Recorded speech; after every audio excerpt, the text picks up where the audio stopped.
What's up, everybody? How you doing? Welcome back to the Punk Rock Review Podcast. We're hanging out with Ray from Teenage Bottle Rocket today. This is What? awesome. Punk rock review. Yeah, I dude. finally made it. Dude, I actually had to go change hats because I didn't want to look like a doofus. I, Because I, I, I barely recognize you without the Bottle Rocket hat. dude.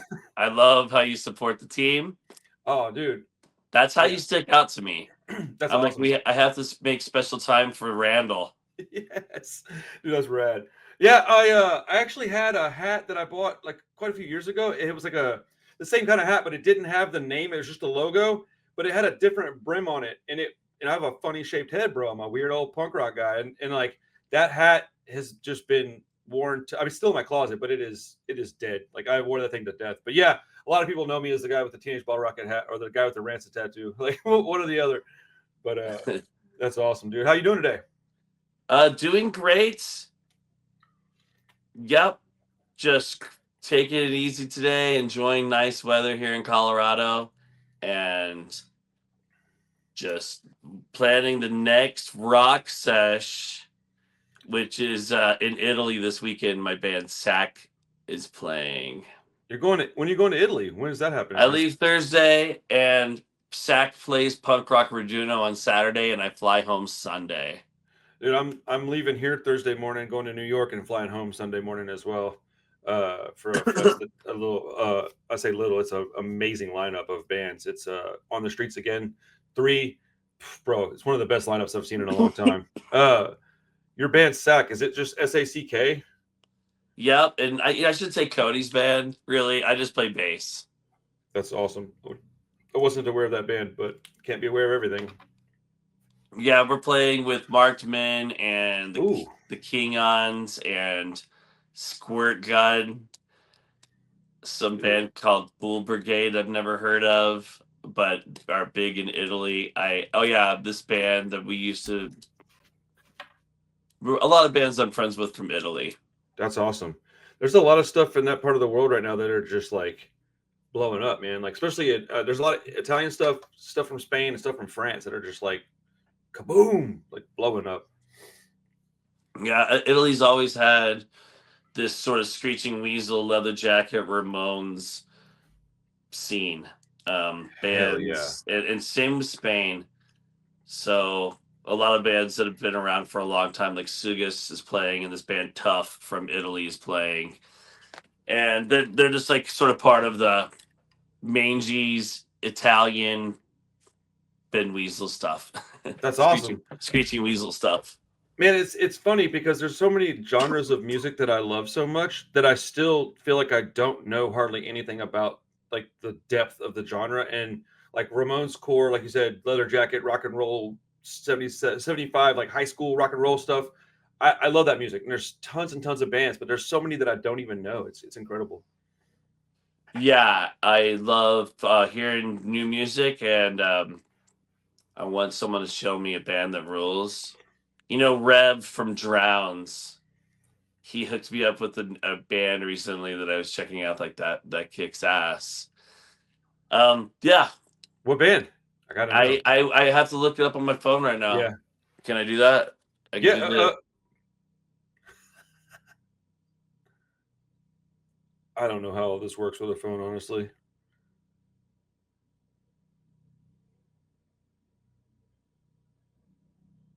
I love podcasting because of stuff like this.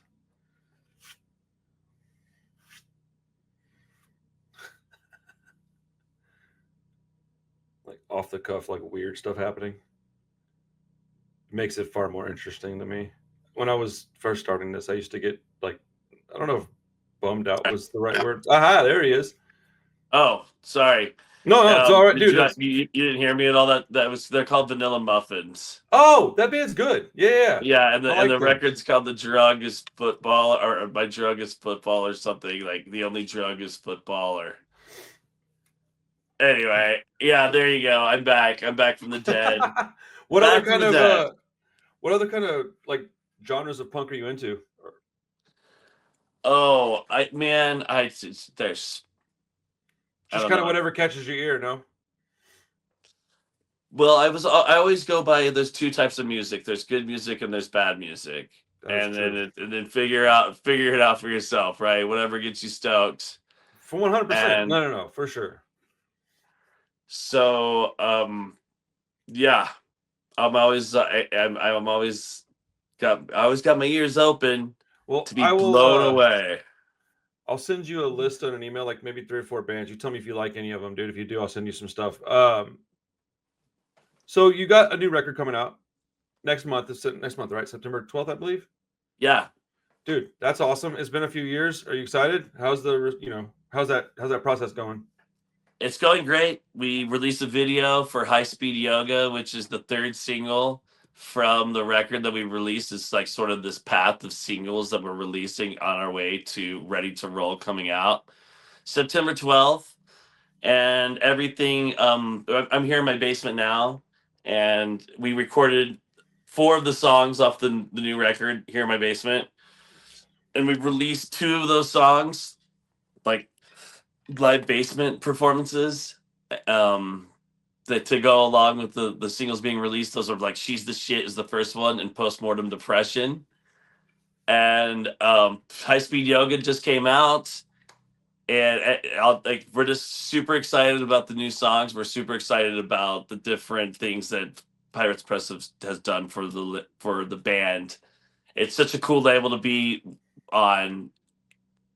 So, Oh, dude, they're yeah, rad. they sent me a pallet of records. I have a pallet of records in my garage right now. And it's kind of overwhelming, you know. It's just like cassette tapes. There's cassette tapes, there's flexi discs, there are picture discs. And they are the masters of producing really cool looking vinyl. And there's our record, it's just like everything is there. It's so cool. Oh yeah, dude, they're a great label. They're some of the bands that I've released music for. We've worked with them, and I mean, they're like where I recommend people go if they want to press a record or something. But yeah, I can imagine that they would hook you up. That's a pallet is a lot. That's a lot of stuff, dude. There's a lot of records in my garage. I should move them inside. I'm always worried, like, are they allowed to be in the garage? Are they gonna melt? Well, But yeah, I'm moving them into my house. It's been pretty cold, so everything's good. are you a record collector? I am, yeah. Yeah, yeah. What's some of your favorite stuff that is there anything that you have like a grail that you own or are looking for right now? Oh, what is something? I have some records that I have a variant of the first Teenage Bottle Rocket LP that was like, if the first record was pink, 200 pink and 300 black. We did 500 for the first pressing. Okay. And I have the tweener that's just half pink and half black. Oh, that's And pretty awesome. There's That's one because I had it. You know, I found where they switched over. I'm like, this is this record. It's the that is tweener. legitimately rad though. That's badass. I The collect pink tweener. vinyl, so I don't. I have this Alkaline Trio record that I think a lot of people might have it now, but I forget what it's called. It's got fire on the bottom of it. what on the cover art or on the album? Yeah, the cover art has Cover fire art? on the bottom of it. It's not Is it Maybe I'll Catch Fire. It's like, um, it's on dude, the I don't know. it's on the cassette tape, Dude, like I love Alkaline compilation. Trio. What is You this? know, it is. I don't know. I love it because I bought it for way too much money. I'm like, holy shit, I can buy this on eBay right now. I'll pay for it. I did the same thing with Green Day Nimrod, and they released Nimrod maybe a couple months after I paid, $100 on eBay for it. That's how it goes. That's par for the course with record collecting. Yeah, Have you seen these new records that they're doing now? It's got like this like image on it, and whenever it spins, it actually like does a movement of some kind. No Effects just right. did one for Pump Up the Volume. Yeah. That's like the new way to siphon our money from our wallets to their bank accounts. I, Which I definitely brought it up to Pirates Press. It's like yeah. it's old technology. Like, it was around in like circus days in the early 1900s. Let's look back in Wait, time. seriously? And, That's the way that it was explained to me. Like this, it's been around for a while. Like kind of look at this, and you spin it, and it has a Oh, okay. animated thing that happens because of a pattern. And once it reaches a certain RPM, and it's Uh, less, it's not as complicated as it seems. If we're talking about the same thing, like I think so. Yeah. maybe I'll Catch Fire by Alkaline Trio has the matches that like dance. Right. Right. Yeah. And yeah. Okay. I guess it is based on the RPMs, and it hits a certain Yeah, rotation, and then it's a it looks certain like it's thing, and moving. like there you go, right? It's pretty cool, man. Yeah, it's awesome. I love it. I'm a I, sucker for this stuff. me too, and I want to make them for my band. Hell yeah, I want to buy them for your band. I actually I have a small record store, and I signed up to like get wholesale through Pirates Press solely so I could get the new Teenage Bottle Rocket album in my store. I was like, let's go. Sweet. I know, Well, right? we're playing Houston. We're announcing it soon. We're playing Houston in December, and we'll have our tour variant, dude. Come get it. Oh, yeah, for sure. I'll be there for sure. I'll probably come film We're the everything only here ones again. that have it. That's amazing. That's the stuff that I really want. I want that kind of thing, tour variants and such. That Alkaline Trio, their latest record had a tour variant that was really pretty cool. Hell So yeah. that's awesome, dude. So what are you guys looking forward to doing? I guess you're gonna go tour off this new album. I expect tonally the album is already just based on 3 singles a little different. I don't know if tonally is the right word. It You know how when you have a band you really love and then they've been around a little while and they got a new album coming out, you get a little nervous. I was like, I'm really excited, but I don't want to hit play because if I do it, I don't like it, I'm gonna be sad. But I hit play and I did like it, so I never got sad. I'm really stoked about that. But the album, can you talk about the tone of the record? Like, what is it? Is there something different about this one? Because it felt a little different than your last few records to me, anyways, based on a couple of songs. I The last record, I mean, it's just I always feel like it builds off the last record with Bottle Rocket, and we start where we left off, and the records sort of feed into each other from for some reason Stay Rad's connected to Six Sesh, and I feel like this record's connected to Six Sesh too. Okay. But we did take some approaches differently, and one of them is a lot of the guitar on this new record is just an SG through a JCM 800 with one microphone on a cabinet. Like, no reason to overdo this. This sounds great. We're going with this for guitar tone. And, I'm always interested in feedback and guitar string noise. And my mom doesn't like that type shit. I want it to be noisy without people noticing it's noisy because pop. It's like we write pop songs. Teenage Right. Bottle Rocket writes pop songs, and there's dirtiness that happens live, and fucking beers get poured inside of amps, and shit fucking sounds terrible for half a second, and you have to persevere. When you go to the blasting room sonically, it's gonna come out better than fucking everything. So I always want to go in there with a mentality of like, let's still keep it fucking noisy, right?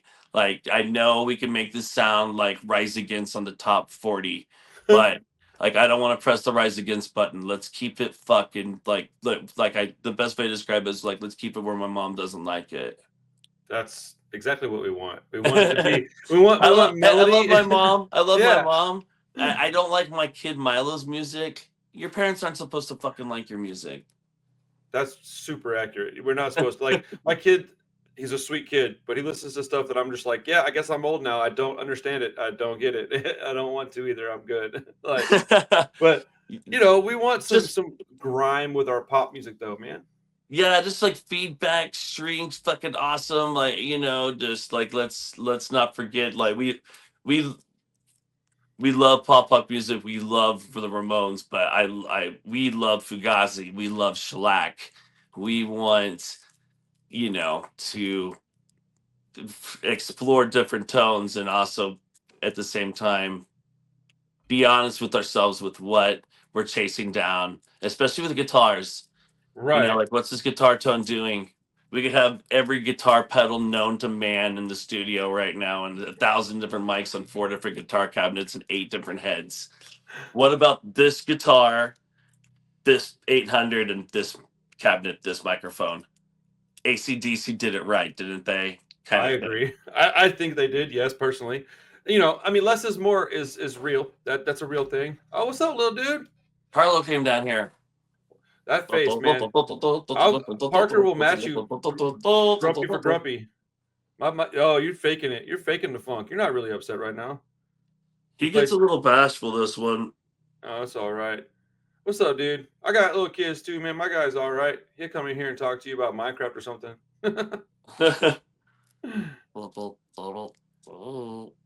He's like, no, no. Whenever I have like a live stream, which is, you know, multiple times a week, my dude always wants to, he hears me in here and he's like, oh, I gotta go see what's going on. He'll come in here and yell in the microphone. I'm like, what are you doing?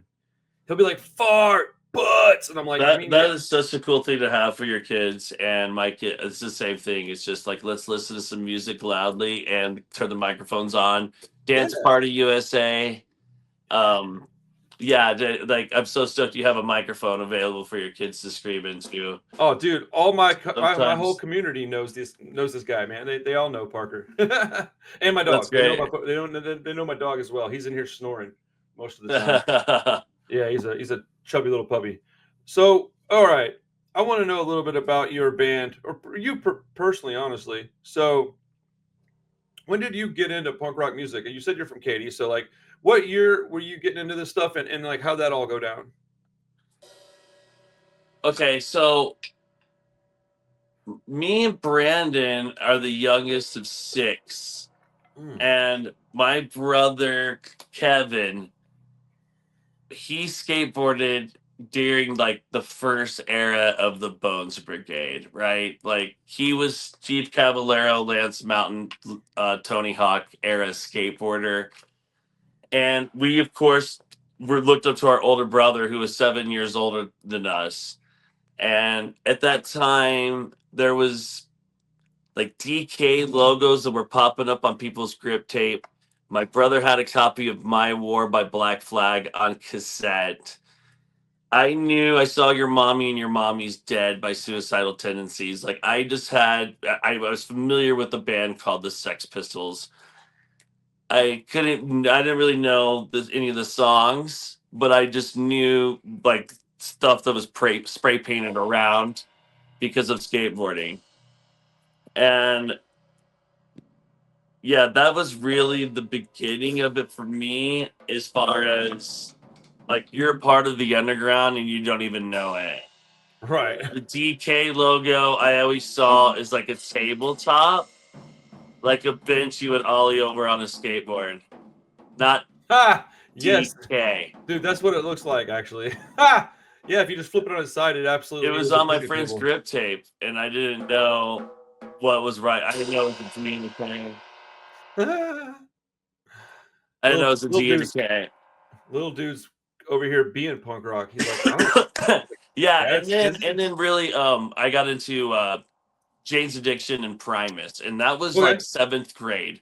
And 7th grade was just like, okay, cool. Like I went from Injustice for All to Primus and Jane's Addiction. And I really got into Sinead O'Connor. I do not want what I haven't got. I still love that record. Um, then that was pretty much all I would listen to, with some like rap music and stuff. But Yeah. then Green Day happened. Green Day Dookie happened, and that's whenever we Brandon and I both just got into the Lookout Catalog stuff, Fat Record stuff, punk rock stuff all the way, and started, you know, being in a band that sounded like that. That's awesome. Yeah, seventh, eighth, ninth grade. Those are the 3 years that are pretty much. I think everybody I know within that 3 year span. That's when they entered to punk rock. It was mostly through skateboarding. That's awesome. What are your what's your favorite record, or not necessarily your absolute favorite, but what's a favorite record of yours like outside of punk? Oh, outside of punk, a favorite record of mine, Ween, Chocolate and Cheese. Chocolate and Cheese by Ween for sure. I just said I do not want what I haven't got or whatever by Sinead O'Connor. Amazing. Um, I think Sinead O'Connor was very punk rock in her own right. I mean, her yeah, music was obviously not punk yeah. rock, but she was very punk. No, absolutely, absolutely agree. Non-punk records I listen to. I listen to a lot of Sabbath. Mm, The first three Sabbath records are consistently rocked here at the Carlisle household. can't go wrong with that. Did you watch the last Ozzy thing? I think some of it was online, most of it, anyways. Yeah, I lost a lot of it, but we were playing at a festival in Germany when that stuff was like live streaming. We wanted to, but the Wi-Fi at Rootport Rodeo was bad. But we were on a plane the next day flying home, and a bunch of people were coming home from America that flew out for it Oh, because that's we crazy. flew home through Dublin, Oh, and there's a lot of metalheads, a lot of like Megadeth hats. yo, I like Megadeth. You know what's funny is how much Black Sabbath has affected not just metal, but like every punk rocker I know listens to Black Sabbath. Most of them listen to early Metallica, like Megadeth. But like, there's like a handful of these early metal bands and thrash bands that every punk rocker I know still likes all that stuff. I think it's pretty incredible that Black Sabbath has affected our little community the way it has. I mean, there's just no doubt in my mind that Black Sabbath would have been my favorite band, like by far, if that was if they were around when I was in high school. Yeah, forget about it. Sabbath would have been my favorite band. I mean, that band just happened to be Green Day whenever I was in ninth grade. Right. But you know, if it was Black Sabbath, Sabbath. This one okay. We one time we were on a road trip and we played the first song off the first record of every band you could ever imagine. Like that's how long this road trip was. Like, oh, we got 8 hours. Every band you could think of. And Black Sabbath on Black Sabbath by Black Sabbath won. Like it kind of became a battle of the bands. But it's like, oh no, God, please help me. Brr. Um, yeah, we're like that. How do you do this? Also, Livewire by Motley Crue is a pretty Mm. awesome first song, first record, just like right out of the gates. Cause I'm alive. Dude, Motley Crue's not, they're not the worst, man. I like Motley Crue. Me and Cody went and saw them at the rodeo in Cheyenne, Wyoming, Frontier Days. Damn. Yeah, they were Cheyenne, like, until Wyoming. the fucking wheels fall off. And we were like, oh shit, dude, better check your back right tire. For real, they definitely should check their back right tire.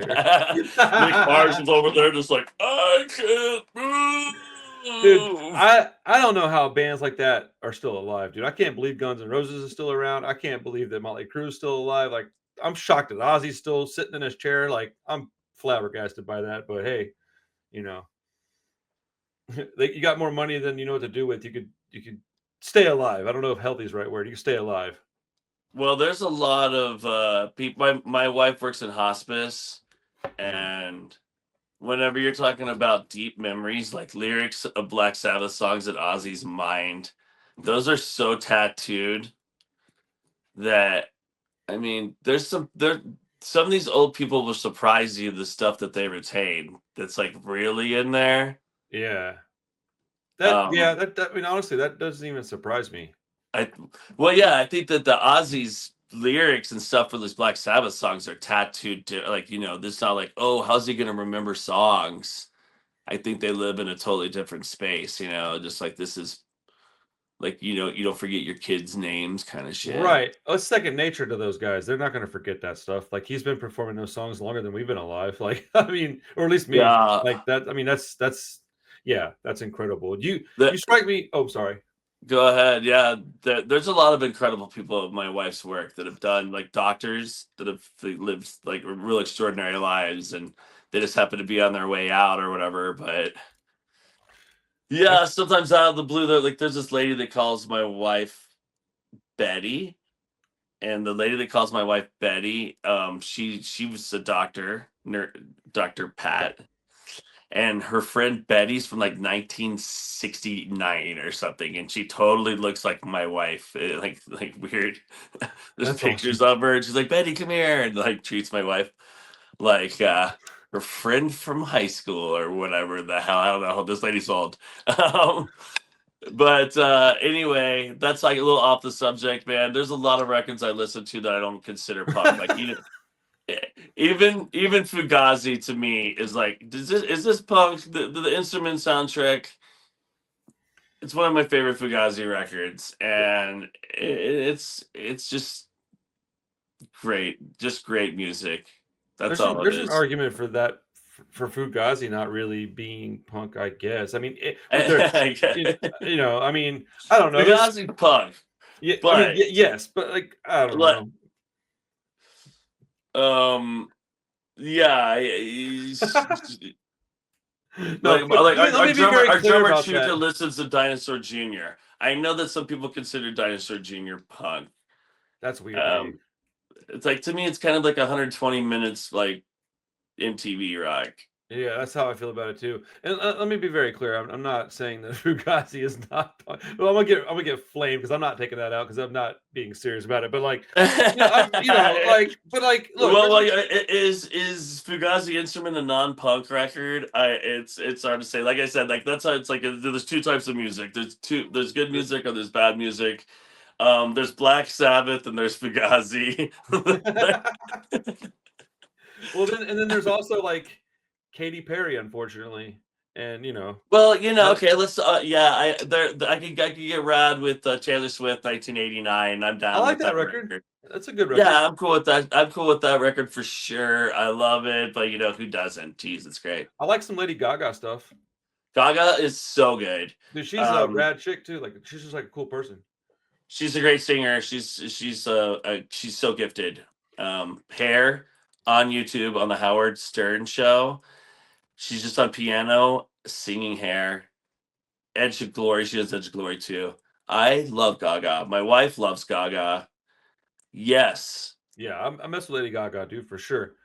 Do you also love like conspiracy theories? Oh, dude, it would all depend on the context of like what you're talking about. Like I have some friends that really dive deep into some stuff. They always have. Okay. Yeah, nothing But serious. I was just being silly about it. Like, what are some of the things that you maybe think that are people would go, what? Like stuff that you believe in. oh, Anything you subscribe to? I mean, I'm just around so many people that are not. Like the concept of having a record that you listen to music on. To them, it's just like, wait, there's vinyl. Why does this exist? That is, yeah. So I'm sure a lot of things that I do is like, what do I subscribe? What do I think that's Well, just I like, don't know. do you think we landed on the moon? Do you think dinosaurs It's didn't funny you exist? mentioned that Stuff because like I took that. this public speaking course in college, and you had to do a topic like exactly what you're talking about. It's like you convince everybody that something that's not the majority of people don't think this is true. Okay. But convince them it's true, right? Like, we didn't land on the moon was one of the subjects that was covered in my public speaking course, and this kid went up to do that, And I did vinyl, man. I did records sound better than CDs. That was my speech, and I came in with a bunch of different colored vinyl and stuff. Like, this is like my records rule. What was your like main argument on that? Like, what was your talking point on why vinyl would sound better than CD? Because I think it's really subjective, but I also prefer the sound of vinyl. Yeah. I think I covered just like, this is the format is meant to be on because tape is moving in a certain motion whenever it's being tracked to tape back in the day, and these records were produced this way and put onto vinyl. And There's a bunch of technical jargon. when it comes to, okay, sonically, this master has to be different for vinyl than it does for digital downloads and for CDs or something. Man, I am not. I don't have the ear for that kind of stuff.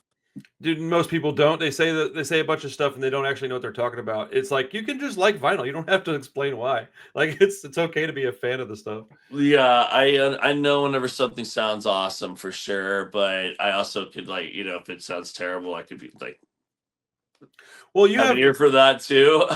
It's I mean, you have a just- decent stereo at your home, right?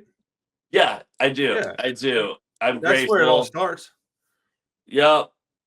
Yeah, and my kid Milo, he's 18, and he's just sort of the exact opposite on Fidelity. Like, oh, this speaker might sound better if you put a knife in it. And You're like, please don't.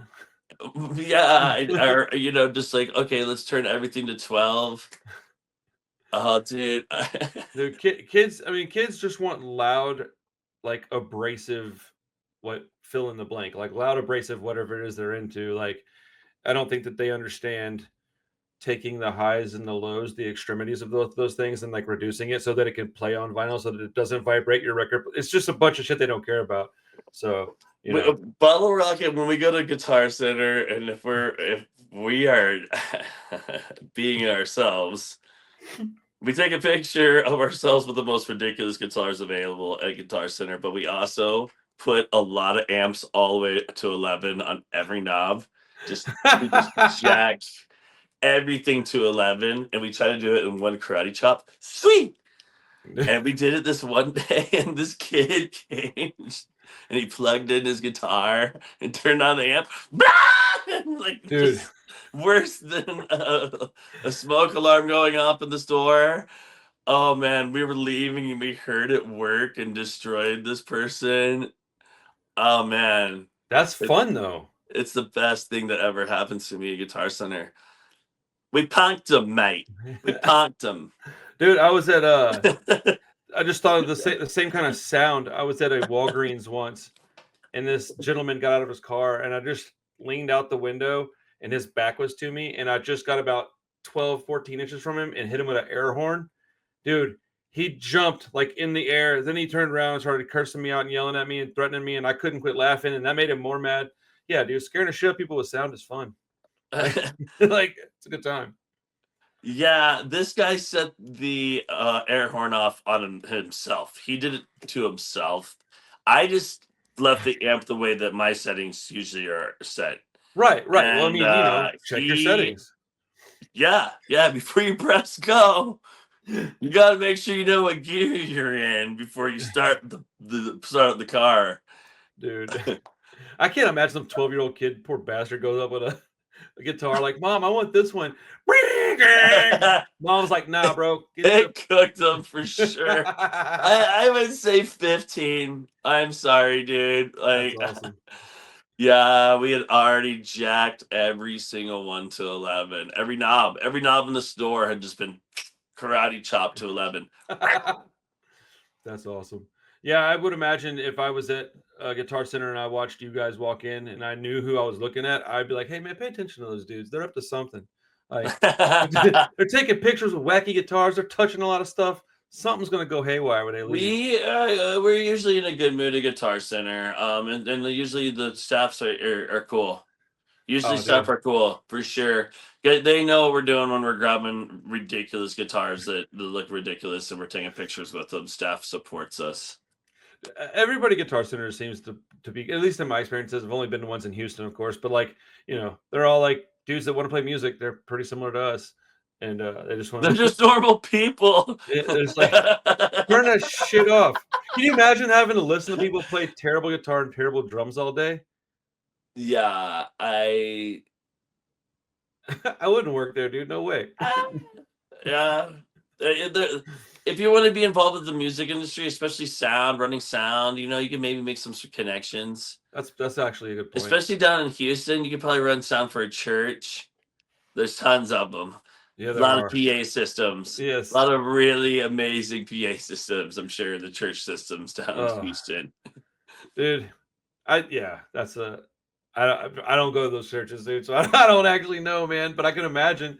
I seen I those. think, I mean, my friend worked at Guitar Center. He said that like a lot of churches have a lot of money to blow on huge PA systems, and they'll come in and buy just like, okay, we need to buy this board that costs this much money or whatever, and then So in my head, when you were saying that, I was trying to figure out. I was like, okay, is he just fucking with me, or is he actually talking about like good setup? And I was like, I think he means good systems, but I wasn't sure. That actually tracks though. That they would have a bunch of money to blow and go in there and yeah, it's just like, overspend hey, we on. have all this offering money from these rich people in the oil industry in Houston, Texas.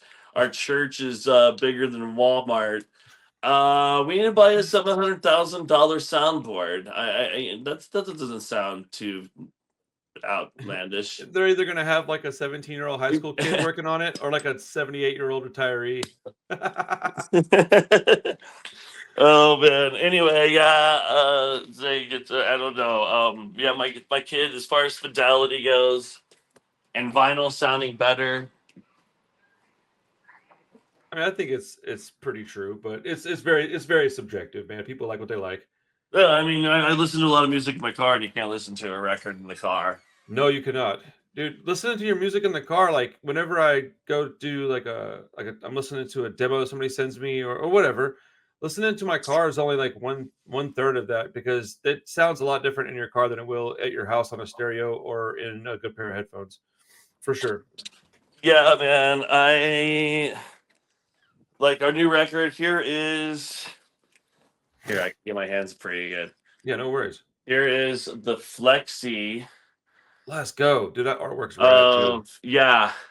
So it's a Picture Disc Flexi, and this is the first song on the record. And it sounds it just sounds to me just as good as the record. And Have you played them on a Flexi yet?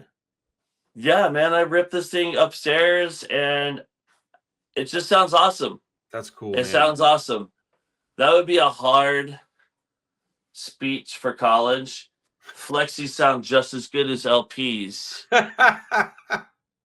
Here's a conspiracy theory. The sound of Flexis could be just as good as a 140-gram vinyl. 180 grams. Sorry, I take it back. I mean, if you're like 83% deaf, I'm gonna say you're probably right. They're gonna sound about the same. It just depends on I'm your telling you, ears. it sounds awesome. We got the Pirates Press gave us 1,000 of these. Oh, that's awesome. I'm sure we're gonna have some whenever we get to Houston in December. Grab one, compare it to the first song on the record you have. I'll do a whole video about that. Let me know, dude. Let me know. We'll start our own conspiracy theory. Let's do it. I'm super down with that. You know what's weird is like you would have no way to know this, but I actually collect Flexis, so I'm very much looking forward to having that. I've got probably like 200 of them, maybe. I got a bunch of Flexis, man. One of my first punk records was a Flexi. Oh, really? What was it? It's these bands from Laramie, Wyoming: Plankton, Some Kind of Cream, and BB Rash. And it was just a clear Flexi, and it suggested that you put like a nickel on it to keep it weighted down on your record player. This one just spins away. No nickel necessary. No nickel necessary, dude. That's it right there, dude. No nickel necessary. That's the column you're gonna write. No nickel necessary, and it's gonna have to be, a quarterly thing that you write up about the sound quality of a Flexi. I hear that if you stack like 4 of them on top of each other, where they're almost as thick as a record, it actually sounds superior. That's just what I've heard. I don't know if it's just putting it out there. Yeah, I'm just throwing it out there. You stack a bunch of these, dude, it actually improves the sound quality. I think Flexis are cool, man. When I first discovered them, I don't remember what I was doing when I first saw them. I think I was probably post Hurricane Harvey, and because it wasn't that long ago. I didn't know about Flexis until probably 2018. Oh well. Yeah, I had to start. I lost my apartment in the flood, so I was like rebuying like records and stuff. And I got like a package in the mail. I think it was actually from Pirates, and there was a couple of Flexis in there, and I was like, "What the hell is this?" And I was like, "There's a Teenage Bottlerocket Peg Boy cover of Teenage Bottlerocket did in my youth by Peg Boy. It lives on a Flexi that New Noise released in the New Noise magazine, and you should get it somehow." I think I'm gonna try. When I send you a picture of me on the toilet holding it, you're gonna be super excited. I'm like, "Yeah, dude, we finally made it." That's awesome. So, okay, a couple of really generic, lame questions for you, but they're fun for me. So we'll see how this goes. But Okay. all I'm right, gonna what? blow it. Just give me a heads up. Took a lot of bong rips before this, and I Oh, can't even dude, remember the name of the Alkaline Trio record that I love that I have. That's where I'm at. I'll do it. You're So not bothering me. fire away, fire No, no. away. So, what do you have a particular Teenage Bottle Rocket album that you prefer? What do you have one that you like the most? I mean, I always like the most recent one. Ready to Roll is my favorite Teenage Bottle Rocket record. Definitely my favorite. That's awesome. That's a good answer, actually. Because why would it be like you're not your favorite? You just worked on it. Ready to Roll is the best one. It's gonna blow some minds. We have High Speed Yoga out right now, but our next single we're releasing on August 1st is gonna blow some minds. Oh, I can't wait to hear it, man. Very, very excited about that. So, if you can come up with it, what is your do you have a memory of like your worst performance playing live? And did you learn anything from it if you can remember? There's been a lot, and I've learned from all of them. Okay. Next time, you learn as far as I'm not gonna do that again. Right, right, And right. next time around, I'll make. But you gotta, whenever you do something that's right on stage or that the audience connects with, it's cool to hold on to that and reuse it. The book Born Standing Up by Steve Martin is awesome. The way he talks about performing and the way that he's like retained a lot of stuff in his performances that he used as a kid performing in Disneyland as like a juggling comedian artist, whatever, clown kind of guy. He was just like, I did this trick and the audience would react this way, and I did it for the next 25 years as a stand-up comedian because it was just like a trick that he learned live. Sometimes you could run into something organically live that you should hold on to and do again. You should try to do it again, if it resonates with the audience and stuff like that. And the same thing goes for fucking up. If you fuck up, there's like, well, so don't do that again, right? Right, right. So I mean, I think of like shows that I've fucked up banter on the mic and regretted what I said more than like shows that no one was at. You know what I mean? Right. Like this guy spit on me at a No Effects show in Minneapolis. I definitely did not handle it cool. I wasn't cool. I was pissed. Yeah, you Don't have every fucking right. spit on me, asshole. But I kind of walked into it. I was like I was fucking with the guy, and then he spit on me. So it's just Live and learn. try to be cool to people. Everybody's gonna run into a bad day. And if you are at a punk show, someone's gonna be drunk, right? 100%. And That's actually there you go. I was just say that's valuable information though. Like everybody's gonna have bad days, and like you can't expect to go to a place like that and have everybody be in a really great mood. So I don't know, just pays to kind of Yeah, keep. or also like, hey, if somebody's letting you have it that's drunk, it's easy to walk away and not let that resonate with you or something. Right. And also maybe the drunk guy that's an easy target in the audience worth leaving alone on the microphone. Oh no, Like, absolutely is. I mean, like you said, you don't know. the one instance I'm thinking of in Minneapolis was just a young kid that like spit on me, and I was kind of asking for it, but I won't fucking make the mistake of like provoking somebody in that way ever again, right? And I value the way that I react to situations live. I've been through a lot. We played 1,500 shows, and we've had a lot of different things happen to us live, and I've reacted the wrong way, and I've reacted the right way, and um, I always thought it was cool at Dropkick Murphy's shows how Ken Casey, if someone's hurt, he'll make an alleyway with his arm. Like everybody get out of the way and like make a little road right here. So people could get in and out to whoever's hurt. And it just helps with like chaos. And that's a trick that he learned along the way. And I'll certainly lose it if I mean I'll certainly use it. I'll use it if I'm in a situation where I have to, man. If someone's hurt, like you point at the exit with your arm and you can get everybody away from like make a part the seas like Moses would at Right. Guitar Center. 100% though, man. We got to take care of each other when we're at these shows. We're there to like, it's kind of a communal like place where we all come to let loose, decompress, and like have some fun and be happy. Or maybe you're just dealing with a bunch of bad crap and you're going there to like also decompress from that. You don't want to be getting messed with. Yeah, punk rock shows are a beautiful place, man. It's a wonderful thing. Yeah, but I mean, just to answer your question, like the bad shows that I think about are just something that I fucked up. Like that handling that situation in Minneapolis is a bad show. I handled the situation in Houma, Louisiana, poorly once.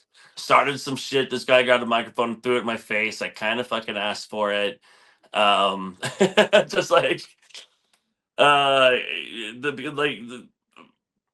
like I said, if you do fuck up, try not to do that again. If you do something right, hold on to it. Honestly, it seems like kind of obvious advice, but a lot of people don't even think like that. You got to find a rhythm and kind of stick to it. Find your thing that you're good at, stick to it. Our So worst shows were my fault. It wasn't like, oh shit, no one came to the show. Like clunkers will happen, and just dealing with maybe a show that goes terrible on the road and not letting it suck the wind out of your sails is an art form within itself as well. Hey, you'll get them next time. that's true though. Like, dude, people forget as soon as they go home and lay down. They get up the next day. They're not, unless you do something like super egregious, which that's a whole different conversation. But like just a bad show, everybody's gonna have bad shows. You just mentioned No Effects a minute ago. Like, dude, they were like famous for having bad shows. Like, it is what it is. You just on to the next. But yeah, I don't know. You guys play a lot though. How do you recover from that? You're very physical on stage, specifically you. Well, we do 10-day tours, and that's just our limit. That's like our boundary set by the band. And what happens is you get chew off one weekend, and then you have to fill in a Monday and a Tuesday, and then you get like the next weekend, right? So you get 2 weekends, and you're gone for a third of the month. So it's like a 10-day a month thing. My bangover that I get, from headbanging on stage, Yeah, like it'll be stiff after the first night or the second night, but it like really will just like heal itself like calluses on your finger playing guitar. sure. But 10 days is really set by just like our limit with each other and also with being away from our kids and just being home and sleeping in your own bed. And I always look at it like whenever I'm on the road, it's just like that's awesome to be there. And I would hate it to be like, oh, I wish I was at home. So it's not like that. We're only away 10 days a month at most. Like this year, we're playing 98 shows. So 10 days a month is obviously 120 shows a year, but we're only doing 98 shows. And it's not exactly 10 days a month. It's less than that, which is enough where, we're able to, physically give it as much as we can live whenever we're on stage. And also, we're not getting burned out on each other's personalities and annoying each other to the point where you don't even want to be on tour anymore. And our families, by the time that they miss us, we're back to them. So 10 days is like our magic number, and that's our maximum for a month. And one time we went out for 18 days, for instance, recently in Europe. It was like August of 2023. Everything was going okay, but then I got into a big fight with our drummer on the last show. And it sucks to go home and have that sort of thing like kind of festering in your head after a tour. Like, oh man, like we ended on a sour note with each other. It just has a lot to do with us getting out of that comfort zone. We try to keep it right at 10 days, and that's our sweet spot sort of deal. These bands that list tours that are just like 2.5 months long, oh my god, I look at it, I'm like, there's no fucking way. No way. Dude, this band out of Boston, Haywire, just did like I think 90 days or something like that in a row. I was like, wow. Like, but that's good that you have figured out your sweet spot because I've talked to a lot of musicians, man. I don't think I've ever heard anybody say like, yeah, we try to keep it like at this regulated, like you know, a third of a month is a really good amount of time. Every month you can go out, every month you can earn some money, every month you can go play shows. but you're not burnt out. Like you said, you're not getting tired of each other. Your family doesn't miss you as much. That's smart. I like that. Totally. And it's like I'm not trying to make everybody like do what we did. I mean, in 2013, we went on tour face to face for it was like 2.5 months. No, realistically, it was 2 months. It was 2 months, but it was like every A market and B market. So we played Memphis and Nashville, for instance. And at the end of it all, and just trying to sling merch like you're working at a carnival, I think we all made $500 each. It's just it didn't make any sense. We thought that was the way to do it. Like, oh, we're going on tour for 2 months. Man, like our whole approach is different now because we want to space out cities once a year and make it an event when we come to Houston, Texas. We Right. want it to be rad no matter where we're at, and it always is. I agree. I've seen you play a few times, and it is like kind of perfectly spaced out. I actually never thought about it, but every time you guys come, I'm like, "Ooh, it's been just long enough. I really want to go see them again." Like, I don't miss a show because it's not every 3 months you're here. It's once a year. That's very smart way to do it, man. I mean, I can't imagine being on the road that long. I travel for 4 days, and I'm like, I just want to go home. Like, I just, and I'm doing stuff I love too. I'm going out to fests and shows and filming things, and like that's what I love to do. But I don't want to do that for really extended periods of time. You get all up in your friend's space, and it's your family, your band, it's your other family, so you don't want to sour that relationship, I would imagine. But okay. Well, I mean, why would you want to spend so much time with the people that you care about that you end up hating them? If you have a roommate, dude, you better not be your best friend because you'll hate each other by the time you're out of there. Like, it's the Yeah, same and shit. seriously, I think the 10 days is our magic number, and everybody's stoked, man. Everybody in my band's excited to be there, and we all have our own personalities, of course. And Miguel has this thing in the morning time whenever he does yoga, and it's just like Miguel does this hour long yoga thing. Usually, we're staying at this Holiday Express that has a gym, and I like to go to the gym. I definitely love hanging out in the van and jumping on my phone and hanging out before we split, and then drinking some coffee and driving that first tank of gas. And everybody sort of figured out their own role for Teenage Bottle Rocket, and the 10 days has a lot to do with that and the way that we operate. So yeah, whenever we're going to Texas, we will definitely be out for 10 days. It's going to be like Corpus Christi, San Antonio, Houston, Dallas. We're playing Trees. We're playing Last Concert Cafe in Houston. Oh yeah, I'll be there for sure. That place is Yeah, great. it's gonna be the shit, and it's gonna be like Oklahoma City, and then St. Louis, Kansas City, somewhere near Chicago. And when it's all said and done, it's gonna be 10 days, and it's gonna be fucking rad. And that's just that's the way it goes. Dude, I cannot wait to hear this new record. Last question that I have for you before I get out of here. If you changed professions and you weren't going to be a musician, what is another passion that you have? What would you be doing if you weren't playing music? Hmm. What would wow.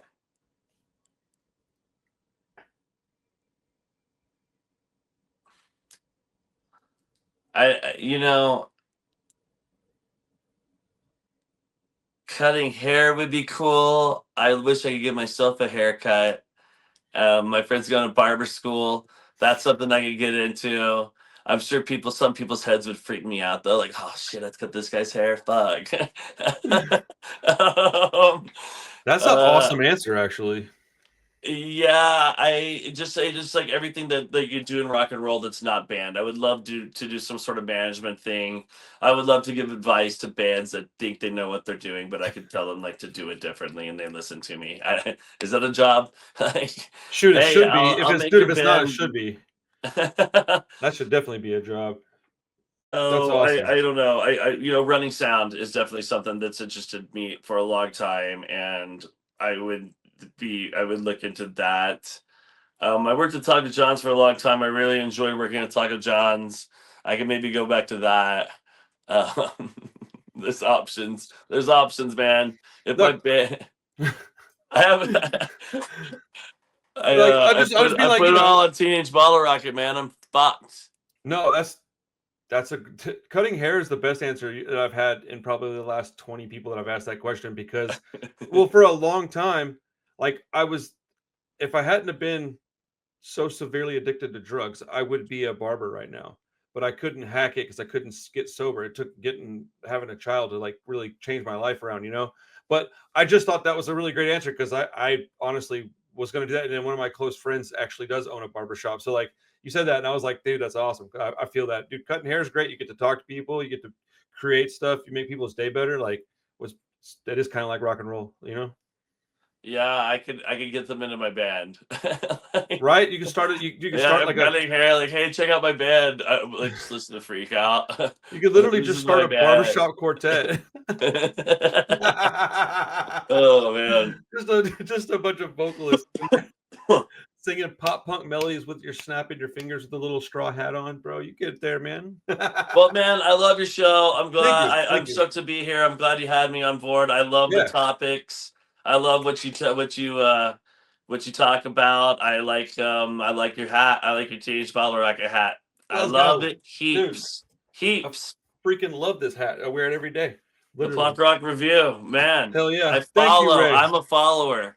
That's awesome. I appreciate your time, my friend. It's Have a been great a dream afternoon. come true. For me, maybe it's a nightmare for you, my friend. But you said it was December, you think, Houston? Yes, I will Cool, be man. in Houston, Texas in December. We're gonna announce the shit out of it, and you're gonna see us at Last Concert Cafe, and I'll give you a flexi, Let's go. and we're gonna start our conspiracy theory. Oh, dude, it's gonna be one. Dude, 2027, you're gonna be like, oh my god, remember that? Like 18 months ago? Like the exact opposite of 180 gram. Dude, no, you gotta 1 have gram. the 1 thinnest. gram. It's Dude, just like a line of Coke.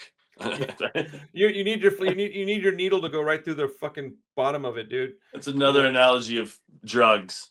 Yeah, I mean, if you can get a line of Coke, 1 gram and a needle is all you need. 1 gram of vinyl and a needle. Not that I know this from experience, but 1 gram makes a really nice line of Coke.